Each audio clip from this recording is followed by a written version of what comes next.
આજની ધર્મકથા. પ્રણામ. પન્યાસ પ્રવર શ્રી ભદ્રંકર વિજયજી ઘણીવર્ય, જેમનું નામ લેવા માટે પણ કેટલીક યોગ્યતાઓ હશે. કદાચ અતિશયોક્તિ ન કરીએ તો એમના પ્રત્યેનું બહુમાન એવું કહેવા માટે પ્રેરે છે કે જેમ કેટલાક તીર્થો જોવા માટે ભવ્યત્વની છાપ હોવી જોઈએ, એમ આ મહાપુરુષનું નામ લેવા માટે ક્યાંક ને ક્યાંક પૂર્વભવોમાં અધ્યાત્મની છાપ હોવી જોઈએ. જે વ્યક્તિ અધ્યાત્મ નામના શબ્દની આસપાસ ફરક્યો નથી ને, એમને કદાચ આ મહાપુરુષ પ્રત્યે સદભાવ ન પણ ઊભો થાય, બની શકે. ખેંચાણ ન પણ ઊભું થાય, બની શકે. કારણ કે એની માટે પણ ભાગ્ય જોઈએ. આવું કંઈક સરસ મજાનું જેમનું જીવન હતું, એવા પરમ શ્રદ્ધેય આ પન્યાસજી મહારાજનું બાળપણ આપણે જોઈ રહ્યા છીએ. એ નાનકડો ભગુ એના બાળપણમાં બે નામથી, બે વિશેષણોથી ઓળખાતો. મજાકમાં એના નામ પડ્યા હતા બે, પણ એ બે નામની પાછળ પણ કેટલીક ઘટના. એક નામ એમનું પાડ્યું હતું લોકોએ, એ નામ હતું ભગુ મુપત્તિ. સાંભળતા કેટલું આમ આપણને નિર્દોષ લાગે, નજાકત ભર્યું નામ લાગે. ભગુ મુપત્તિ. છાપ એવી પડે કે કદાચ એ મુપત્તિ વાપરતા હશે કે એવી રીતે, પણ એવું ન હતું. મૂળમાં નાનકડા ભગુભાઈ છે ને, એમને ગમતી વસ્તુ ન કરવા મળે ને તો તરત રડવું આવી જતું. એમને પાંજરાપોળ જવું બહુ ગમે. એમના પિતાશ્રી પાંજરાપોળમાં મૂંગા ઢોરોને જમાડવા માટે, વપરાવા માટે જતાં અચૂક આ નાનકડો ટેણિયો એ એમની સાથે જાય. પણ ક્યારેક એ 3 વર્ષનો નાનકડો જીવદયાનો સિપાહી, એને લોકો રોકે, આજે તારે નથી જવાનું. જેવા રોકે ને એટલે એની પાસે એક શસ્ત્ર હોય, રડવાનું. ભેકડો તાણે, મને જવા કેમ નથી તો, અને એ રડે. ક્યારેક મોઢામોઢ એ સ્તુતિ પાકી કરતા હોય અને એમને આત્મવિશ્વાસ આવી જાય કે હવે સ્તુતિ પાકી થઈ ગઈ, અને એટલે સ્તુતિ બોલવા માટે યા તો દેરાસરમાં જાય અને યા તો માતાની સામે સ્તુતિ બોલવાનું શરૂ કરે. પોતાને વિશ્વાસ હતો કે પોતે પાકી કરી લીધી છે સ્તુતિ, અને બોલવા જાય ત્યાં ભૂલ પડે.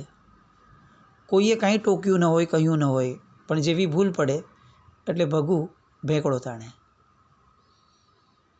નિર્દોષ વ્યક્તિઓના જીવનમાં કેટલીક નિર્દોષતા એટલી જોરદાર હોય કે આપણને વિસ્મય થાય કે આટલું નિર્દોષ કોઈ કેવી રીતે હોઈ શકે.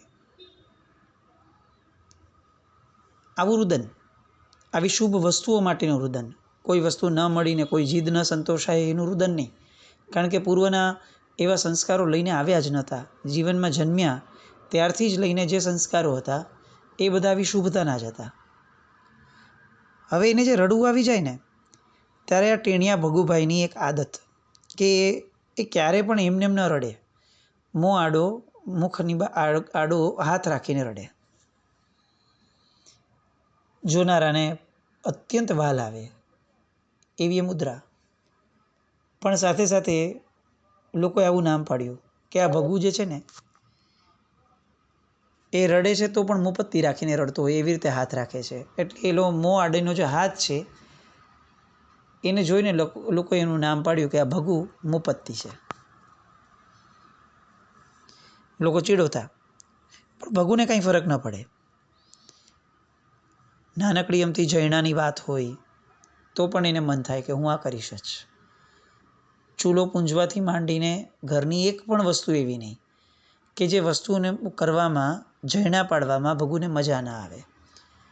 અને એવી એક પણ વસ્તુ પણ નહીં કે જે કરવા ન મળે તો એનું રુદન ન નીકળે, અને રુદન આવે એટલે તરત જ મોં આડો હાથ આવી જાય એટલે ભગુ એ ભગુ મુપત્તિ બની જાય. હજી એક એમનું નામ પડ્યું હતું. એમને કોઈ શોખ નહોતો. 5-6 વર્ષની ઉંમર હોય તો બાળકને કેટલો શોખ હોય, કેટલી વસ્તુઓ કરવાનું મન થતું હોય, પહેરવાનો, ઓઢવાનો, ખાવા પીવાનો. શોખ નહીં તો છેવટે કંઈક મન તો થાય ને એને. સામે ચડીને કંઈક આવું જણાવે કે મને આ પહેરવું છે, મને આ ઓઢવું છે, મને આ ખાવું છે, કમસે કમ આ તો આવે જ. પણ આવું ભગુભાઈના મોઢામાંથી નીકળે જ નહીં. એટલે ક્યારેક આવું થતું કે દિવાળી વગેરે દિવસો હોય તો ઘરમાં રહેલો પટારો છે ને એ ખુલે. પટારો ખુલે એટલે 5 ભાઈ બહેનો એ લાઈનથી બધા એ બેસી જાય. 2 કારણ. એક તો એ પટારો જે છે ને એની ઉપર કોતરણી એટલી સરસ હતી કે બધા બાળકોને ખૂબ ગમતી. એટલે પહેલાં તો નોર્મલ કોર્સમાં એની પર ગાદલા તકિયાને બધું પડ્યું હોય એટલે એવી કોતરણી જોવા ન મળે. પણ દિવાળીના દિવસો આવે, હવે આ પટારો ખોલવાનો છે એટલે પટારો ખુલે, જેવા ગાદલા તકિયા દૂર થાય એટલે બધાને બહુ મજા આવે જોવાની. અને આ બાજુ માતા ચુનીબેન એ પટારામાંથી સોનાના કંદોરા, સોનાની કંઠીઓ, પોંચીઓ, કલ્લીઓ, વીંટીઓ આ બધું બહાર કાઢે.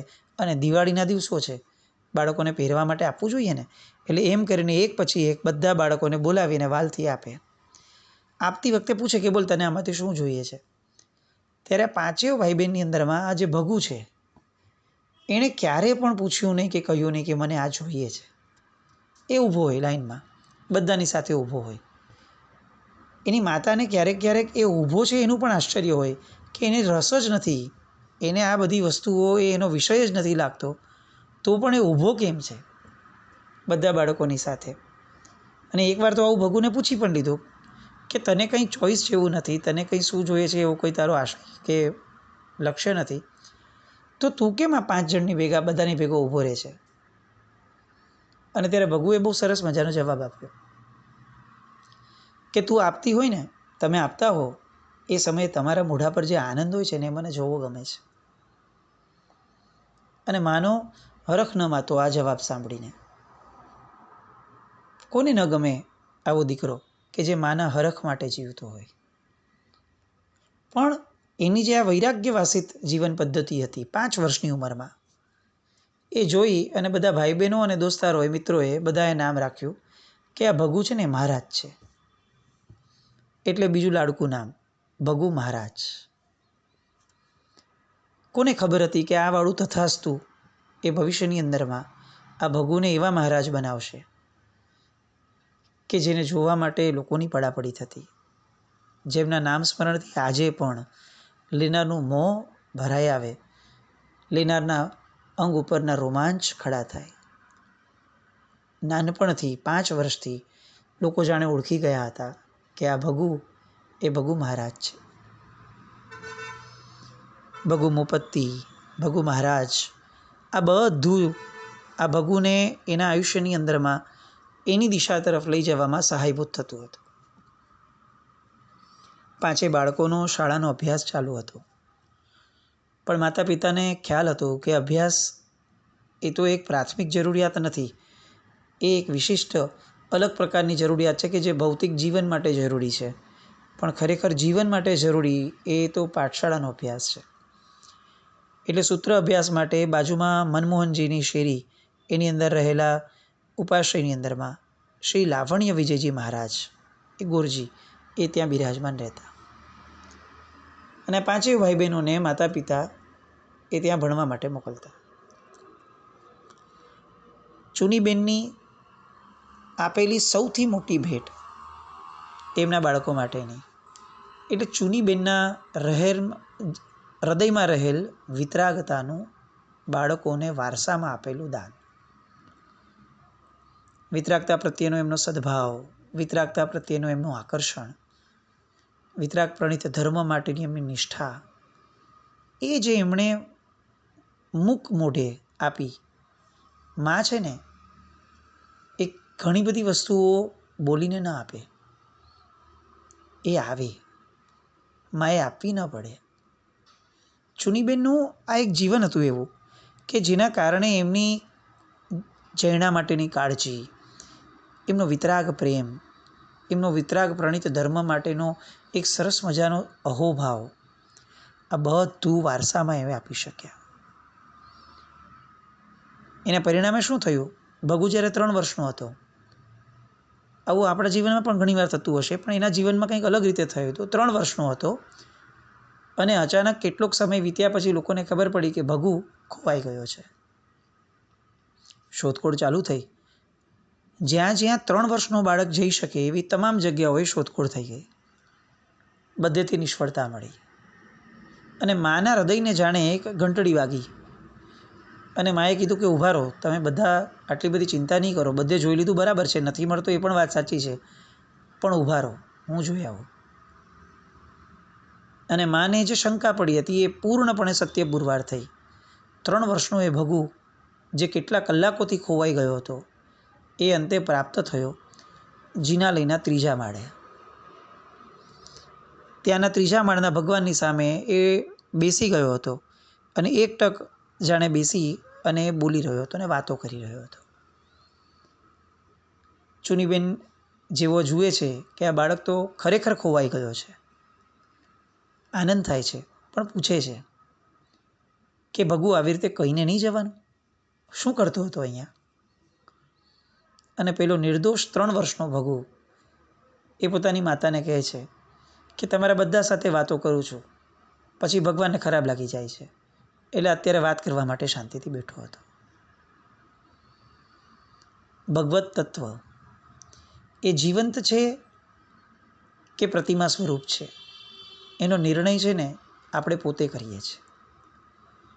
આપણે ધારીએ તો એને પ્રતિમા સ્વરૂપે લઈ અને 100 વર્ષના જીવન દરમિયાનમાં રોજ જીન પૂજાઓ અને ભક્તિઓ કરી શકીએ. એમાં ક્યારેય કોઈ ભગવાન ઓબ્જેક્શન નથી લેતા. અને આપણે ધારીએ તો એને એક જીવંત તત્વ ગણી અને 3 વર્ષનો એક બાળક એ એમની સાથે વાત પણ કરી શકે.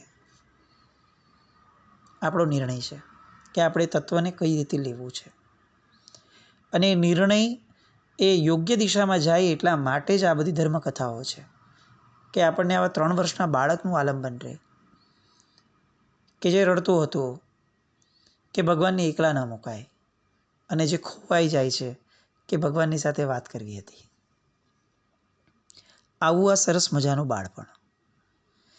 એકવાર રાત્રિ ઔષધ લીધો પપ્પાની સાથે, પિતાજીની સાથે. આખી રાત જાગ્યા. સવારના વહેલા જ્યારે ખબર પડી કે પિતાજીને કે આ તો આખી રાત જાગ્યો છે ભગુ, એટલે પૂછ્યું કે તું શું કરે છે, કેમ આખી રાત જાગ્યો, મચ્છર કરડે છે? અને ત્યારે પેલો 5-6 વર્ષનો ભગુ રીતસર રડતો હતો, આંખમાં પાણી હતા અને પોતાના પિતાને કહે છે કે આ મહારાજ સાહેબોને કેટલું સારું, એ લોકોને કોઈ પાપ જ ન બંધાય, કારણ કે એ લોકોએ કોઈ કામ જ ન કરવું પડે. પિતાજી પરખે છે કે આ પૂર્વભવનો કેવો યોગ છે, કેવા ધર્મના સુસંસ્કાર લઈને આવેલો છે, અને એ સંસ્કારને આગળ ધપાવવા માટે આ મા બાપ કમર કસે છે. 2 વર્ષની ઉંમરનો હતો ને ત્યારથી જ મમ્મી એમના માતાજીએ બાળકને પૂજાના કપડામાં તૈયાર કરી દે, એની આંગળી પકડીને પિતાજી મોહલ્લામાં આવેલા દરેક દેરાસરોમાં રોજ ઉત્કૃષ્ટ સ્વદ્રવ્યોથી પૂજા કરાવવા લઈ જાય. ભગવાનના વાણીરૂપ સૂત્રો અને ભગવાને દર્શાવેલ મોક્ષ મેળવવાના માર્ગ, આ બધા ઉપર 2 વર્ષનું પણ બાળક છે એને કેવી રીતે બહુમાન ઉપજે એ રીતે એની પાસે ધર્મ કરાવતા. જ્યારે પણ સંઘની અંદરમાં દીક્ષા થાય, ઉપદાન તપના ઉજવણાઓ થાય, વિવિધ પૂજનોના ઉત્સવ થાય, ત્યારે નિશાળમાં રજા રખાવીને પણ સંતાનોએ અચૂક આવવો જોઈએ એવો આગ્રહ રાખનારા માતા પિતા હતા. કારણ કે એમને ખબર હતી કે જૈન કુળમાં જન્મ્યો છે ને એટલે એ પરમાત્માના શાસનને ક્ષણ ક્ષણ માટે માણવા માટે જન્મ્યો છે. ત્યારે આપણી સમજણ પ્રમાણેનું ભૌતિક જગતનું જ્ઞાન એ એની પર ઠોકવી બેસાડી અને જેની માટે જન્મ્યો છે એ લક્ષ્યને દબાવી ન દેવાય. નિશાળો એ ક્યારે પણ જીવનનો આધાર ન બની શકે, અને એનું જીવતું જાગતું દ્રષ્ટાંત છે પન્યાસી મહારાજ. એમનું નિશાળનું ભણતર કેટલું એ સાંભળીએ તો કદાચ આપણને એમના પ્રત્યે એટલો સદભાવ ન પણ થાય, અહોભાવ ન પણ પ્રગટે, જો આપણા મનમાં ભૌતિકતા એ જ મહત્વની છે તો. પણ જ્યારે એમનું જીવન જોઈએ, એમના વિશે સાંભળીએ, ત્યારે ચોક્કસપણે એવું લાગે કે આ ભૌતિક જગતનો સર્વશ્રેષ્ઠ વિદ્યા પામેલો વ્યક્તિ પણ એકચ્યુઅલી એમની સામે અભણ છે. એમનો એક શોખ બાળપણનો પતંગ ચગાવવાનો. બીજી કોઈ વસ્તુમાં એટલો હરખાય નહીં, પણ પતંગ ચગાવવાનું આવે ને એટલે ભગુને મજા આવી જાય. એટલે ઠંડી ઠંડી હવા હોય, અગાશી ઉપર ચડવાનું, એટલે શેકેલા જિંજરા, ગંડેરી અને શિંગોડા આ ખાતા ખાતા ઉત્તરાયણના દિવસે પતંગ ચગાવવા માટે અગાશી ઉપર ભગુભાઈ ચડી જાય. એક દિવસ પ્રસંગ થયો. પવનના સહારે આકાશને આમતી એવી લાલ પીળી પતંગ એ જોઈને તાળીઓ પાડતો હતો. એવામાં અચાનક જ એ પતંગના દોરામાં એક ઉડતા કબૂતરનો પગ ફસાઈ ગયો. ભગુની ઉંમર 4-5 વર્ષની. અને આ નાનકડું બાળક જે છે ને, જેને નાનપણથી જીવદયાનો સંસ્કાર પિતાજીએ પાંજરાપોળ વગેરેમાં લઈ જઈને પાડ્યો છે, એના મોઢામાંથી ચીસ નીકળી ગઈ. જાણે પગ પેલા કબૂતરનો નહીં, આ ભગુનો પોતાનો ફસાયો હોય એટલું આત્મસાત. અને એની ચીસ સાંભળી લોકો આવ્યા. તરત જ તેના દોરામાં એક ઉડતા કબૂતરનો જે પગ ફસાયો હતો એ પગ ધીરે ધીરે કરીને કાઢવામાં લોકો સફળ થયા. પણ એ જે પીડા હતી એ કબૂતર કદાચ બીજે દિવસે ભૂલી પણ ગયું હશે. ભગુ જિંદગીભર ના ભૂલ્યો. એ દિવસ એ પતંગ સાથેનો એનો છેલ્લો દિવસ હતો. એ આખું દ્રશ્ય એટલી હદ સુધી એમના મનમાં જકડાઈ ગયું હતું. અને આ દ્રશ્ય દ્વારા જે એમણે સાર લીધો, મારો આનંદ એ બીજાને ક્યારે વેદના આપે એવો ન હોઈ શકે. સાહેબ દીક્ષા પછીના પાછલા વર્ષોની અંદરમાં પણ કોકની સાથે આ વાતચીત કરે ને ત્યારે આ પ્રસંગને લેતા કે મારા બાળપણમાં આ પ્રસંગ બન્યો હતો. એ દિવસે મનમાં દ્રઢ સંકલ્પ કર્યો હતો મેં, પતંગ બંધ એવું નહીં, આજ પછીથી કોઈને પણ વેદના આપે એવો આનંદ બંધ. એ કેટલી ગાઢ સંસ્કારની ધારા લઈને જન્મ્યા હશે કે 5 વર્ષની ઉંમરનો પ્રસંગ એ એમણે જિંદગીના છેલ્લા શ્વાસ સુધી સાચવીને રાખ્યો. એમાંથી મળેલી શીખ આજે 50-55 વર્ષની ઉંમરમાં પણ આપણને એક પ્રસંગ જીવનનો એવો નથી કે જે ખરેખર આપણા જીવનમાંથી કેટલીક નબળી વસ્તુઓને છોડાવી જાય. અને આ બાળક પૂર્વભાવની શું કમાણી લઈને આવ્યો હશે. 5 વર્ષની ઉંમરમાં કરેલો સંકલ્પ જિંદગીના છેલ્લા શ્વાસ સુધી સર્વાંગીપણે યાદ રાખ્યો. ફક્ત પતંગ ન છૂટી, બીજાને પીડા આપે એવા તમામ ચેષ્ટાઓ, બધી જ ચેષ્ટાઓ છૂટી ગઈ.